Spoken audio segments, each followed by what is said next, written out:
et bienvenue sur Boulevard BD. Aujourd'hui, A Fake Story. 30 octobre 1938. En pleine nuit, une voiture freine brusquement alors qu'un jeune homme ensanglanté avec un masque à gaz sur le visage et armé d'un pistolet s'écroule au beau milieu d'une route de campagne. Son sauveur le mène à l'hôpital. Son père se serait suicidé après avoir tué sa mère et lui avoir tiré dessus.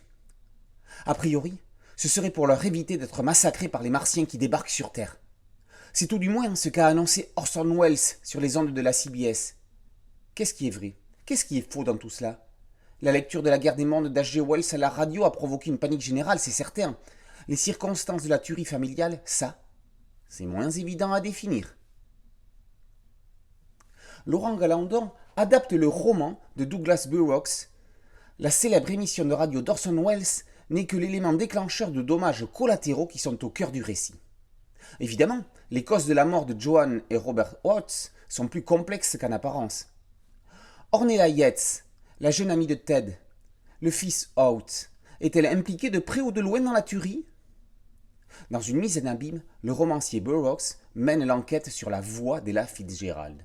A fake story pourrait être raconté dans une saison de True Detective. Après Mentawai, Jean-Denis Pendanx quitte la jungle amazonienne pour celle plus urbaine des alentours de Grover's Mill. Et quand certains appelaient les indigènes de la jungle des sauvages, ils auraient mieux fait de regarder leurs congénères car l'adjectif leur convenait mieux. Pendanx est un dessinateur d'ambiance.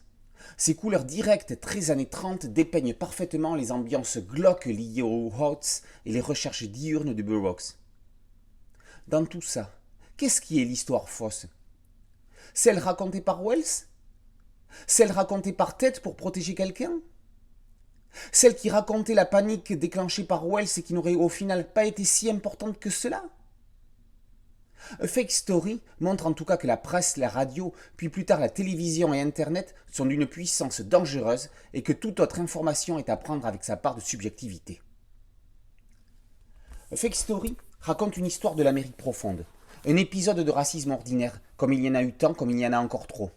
A Fake Story, c'est aussi l'histoire de la montée en puissance du quatrième pouvoir, celui des médias, toujours prêt à s'emparer des reels ou des fake news pour en faire des stories.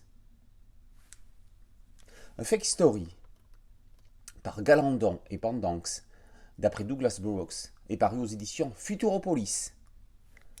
Boulevard BD, c'est un podcast audio et une chaîne YouTube. N'oubliez pas de liker et de vous abonner. A très bientôt, ciao!